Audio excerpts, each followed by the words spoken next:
السلام عليكم ورحمة الله وبركاته.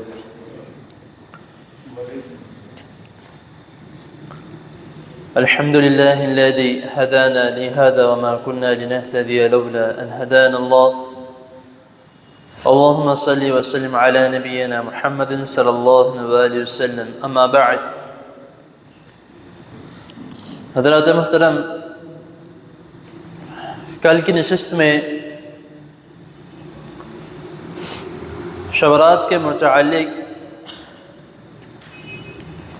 چند احکام و مسائل آپ کے سامنے میں نے بیان کیے تھے. اس کا ہونا یا نہ ہونا، اور اس دن میں جو کام کیے جاتے ہیں. دین اسلام میں خاص طور پر جو اسلام کے تہوار ہیں، رسول اللہ صلی اللہ علیہ وسلم نے ان کی نشاندہی کر دی کہ مسلمانوں کے لیے کون کون سا تہوار ہے اور اس میں کون سے اعمال کرنے والے ہیں. آپ قرآن و حدیث اٹھا کے دیکھ لیں یا احادیث کی کوئی بھی کتاب، یہاں تک کہ جو فقہ کی کتاب ہے وہ بھی اٹھا کے دیکھ لیں، کسی میں بھی شورات کا آپ کو کوئی بھی ثبوت نہیں ملتا، اور نہ ہی اس کے متعلق رسول اللہ صلی اللہ علیہ وسلم نے فرمایا، نہ اس کے متعلق خلفائے راشدین نے بتایا، اور نہ ہی اس کے متعلق صحابہ کرام رضی اللہ تعالی عنہم نے کوئی حدیث بیان کی. اور اس کے علاوہ نہ ہی تبع تابعین، نہ ہی تابعین، نہ ہی ائمہ کرام، کسی عام شخص کے یعنی صحابہ کرام یا خلفائے راشدین رسول اللہ صلی اللہ علیہ وسلم سے ہٹ کے کوئی عام بندہ جو ہے وہ کہتا ہے کہ اس دن یہ ہمیں فلاں کام کرنے چاہیے، یہ فلاں کام کرنے چاہیے، بہت نیکی والے کام ہیں، یہ کرنے چاہیے. ان کی بات کو سن کر اپنا کام شروع کر دے، عبادت سمجھ کر اس دن روزہ رکھنا، رات قیام کرنا، یہ سارے اعمال کرنا، یہ بدعت ہے. کیونکہ جو رسول اللہ صلی اللہ علیہ وسلم نے دین اسلام میں جو تہوار نبی کریم صلی اللہ علیہ وسلم نے ان کی نشاندہی کی ہے، وہ تمام طریقے جو ہیں وہ قرآن و حدیث میں ہمیں ملتے ہیں. جس طرح چھوٹی عید، عید الفطر جس کو بڑی عید اور عید الاضحیٰ کہتے ہیں، اس میں کون کون سے اعمال کرنے والے ہیں، اور یہ مسلمانوں کے تہوار ہیں، تو اس میں رسول اللہ صلی اللہ علیہ وسلم نے بتایا، اس کی نشاندہی کی ہے کہ یہ تمہارے دو تہوار ہیں. اس کے علاوہ جمعہ کا دن ہے، جس طرح احادیث میں آتا ہے کہ رسول اللہ صلی اللہ علیہ وسلم نے فرمایا کہ مسلمانوں کے لیے جمعہ کا دن بھی ایک عید کی طرح کا دن ہے، کیونکہ وہ برکت والا دن ہے. تو کسی بھی دن کو برکت والا اپنی مرضی سے بنا لینا، تو اس کا مطلب نعوذ باللہ یہ ہے کہ رسول اللہ صلی اللہ علیہ وسلم نے ہم تک مکمل دین نہیں پہنچایا. جس طرح ہم کرتے ہیں یہ 12 ربیع الاول کو رسول اللہ صلی اللہ علیہ وسلم کی سالگرہ منائی جا رہی ہے، جس طرح ہم کرتے ہیں شب معراج کو، جس طرح ہم کرتے ہیں شب برات کو، اس طرح کے اور بھی کئی ہم نے اپنی مرضی سے، یا کچھ لوگوں کے، یا کچھ ایسے، میں نام نہیں لینا چاہوں گا، کہ ایسے لوگوں کی وجہ سے ہم نے ان دنوں کو جو ہے وہ بابرکت دن سمجھ کے ہم نے عبادات کرنا شروع کر دی ہیں. باقاعدہ اس دن رات کو قیام کیا جاتا ہے، اور اتنا ہی نہیں، امامت کروائی جاتی ہے اس دن، اور اتنا بھی نہیں، اس دن روزہ بھی رکھا جاتا. تو کیا نعوذ باللہ اللہ تعالیٰ ایسی بات کسی کے منہ سے نہ نکلوائیں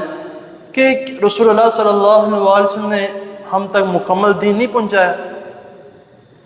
نبی کریم صلی اللہ علیہ وسلم نے تو فرمایا ہے کہ الیوم اکملت لکم دینکم واتممت علیکم نعمتی ورضیت لکم الاسلام دینا، کہ آج کے دن میں نے تمہارے اوپر دین مکمل کر دیا گیا. تو کیا رسول اللہ صلی اللہ علیہ وسلم نعوذ باللہ اللہ تعالیٰ معاف فرمائے کہ یہ باتیں بتانا بھول چکے تھے جو ہم اپنی مرضی سے یہ بھی کرنا ہے، یہ اس دن بھی عبادت کرنی ہے، اس دن بھی عبادت کرنی ہے۔ شعبان کے مہینے میں رسول اللہ صلی اللہ علیہ وسلم سے یہ تو ثابت ہے کہ نبی کریم صلی اللہ علیہ وسلم اتنے روزے باقی مہینوں میں نہیں رکھا کرتے تھے جتنے شعبان کے مہینے میں رکھا کرتے تھے، لیکن رسول اللہ صلی اللہ علیہ وسلم خاص طور پر جو ہے باقی روزوں کو چھوڑ کے یہ تو نہیں کہا کہ شعبان کی جو 15 تاریخ ہے اس دن لازمی روزہ رکھنا ہے۔ نبی کریم صلی اللہ علیہ وسلم نے یہ تو فرمایا کہ باقی مہینوں میں کوئی نماز نہیں پڑھنی، اگر پڑھ لی ایک تو ٹھیک ہے، لیکن اس دن رات کو قیام لمبا لازمی کرنا۔ نبی کریم صلی اللہ علیہ وسلم نے کسی حدیث میں یہ نہیں فرمایا، تو ہم اپنی مرضی سے اس طرح کے اعمال کیوں کرتے ہیں؟ کوئی چیز حرام کرنا یا حلال کرنا، کسی چیز کا عمل کرنا یا نہیں کرنا، اس کا فیصلہ اللہ اور اس کے رسول صلی اللہ علیہ وسلم صرف کر سکتے ہیں، اور صرف رسول اللہ صلی اللہ علیہ وسلم بھی نہیں، وہ بھی اللہ تعالیٰ کے حکم سے۔ آپ نے وہ واقعہ سنا ہوگا، شہد والا واقعہ، مشہور و معروف واقعہ ہے، جو رسول اللہ صلی اللہ علیہ وسلم کی جو ہماری مائیں ہیں امہات المؤمنین، انہوں نے کہا کہ نبی کریم صلی اللہ علیہ وسلم کو ہم یہ کہیں گے کہ وہ شہد پیتے ہیں، کھاتے ہیں، ان کے منہ سے اسمیل آتی ہے، ہم یہ کہیں گے، تو رسول اللہ صلی اللہ علیہ وسلم کیا فرمایا تھا کہ شہد کھانے سے میرے منہ میں اسمیل آتی ہے تو میں اپنے اوپر شہد کو حرام کرتا ہوں۔ تو اللہ رب العزت نے کیا فرمایا؟ نبی کریم صلی اللہ علیہ وسلم کی اس بات کی وجہ سے اللہ تعالیٰ نے پوری قرآن مجید جو سورۃ تحریم ہے اللہ تعالیٰ نے وہ نازل کی، یا ایھا النبی لما تحرم ما احل اللہ لک، یعنی کہ رسول اللہ صلی اللہ علیہ وسلم خود بھی نہیں، اللہ تعالیٰ کے حکم سے۔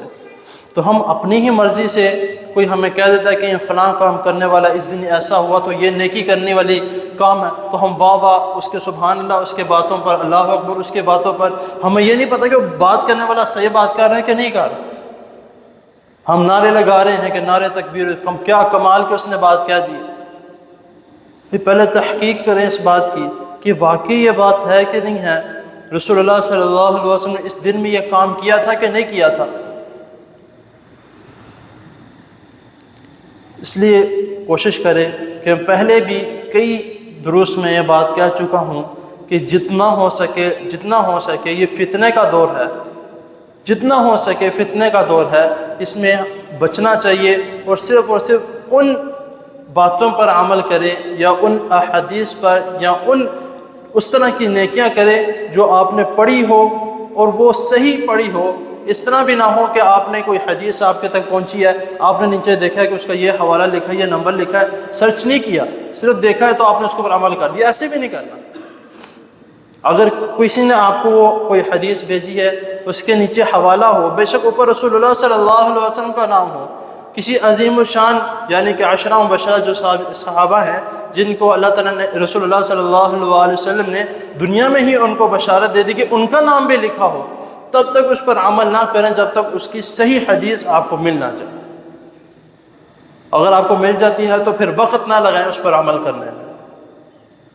یہ باتیں کرنے کا مقصد کل بھی اور آج بھی میرا صرف اور صرف یہ تھا کہ خدا کے لیے ایسے اعمالوں سے بچے جو کہ ہمیں لوگ کو اپنے پیچھے لگا لیتے ہیں، ایسے اعمال کرے جو کہ رسول اللہ صلی اللہ علیہ وسلم نے بتائے ہیں اور جو قرآن و حدیث میں ہمیں جس کا ثبوت ملتا ہے، بس وہ اعمال کرے۔ باقی جو بھی آپ کو کوئی عمل کرنے کا کہتا ہے اس سے منع کرے اس کو، بلکہ اس کی ہدایت کرے کہ بھائی آپ یہ عمل کر رہے ہو، ایسا نہ کرو، یہ غلط ہے، اس کی رہنمائی کرے تاکہ وہ بھی آپ کی بدولت، آپ کے بات کرنے کی وجہ سے سیدھے راستے پر آ جائے۔ اللہ تعالیٰ کے حضور دعا ہے اللہ تعالیٰ ہمیں جو سنا ہے اس کو سمجھنے کی اور اس پر عمل کرنے کی توفیق عطا فرمائے، اور ہمیں وہ نیکیاں کرنے کی توفیق عطا فرمائے جو رسول اللہ صلی اللہ علیہ وسلم فرمائے کہ یہ نیکی ہے، وہ نیکیاں کرنے کی توفیق اللہ تعالیٰ ہمیں نہ فرمائے کہ جو ہم اپنی مرضی سے اس کو نیکی کر کے کہہ رہے۔ اللہ تعالیٰ ہمیں ہر قسم کے گناہوں سے بچا کے رکھے۔ جزاکم اللہ۔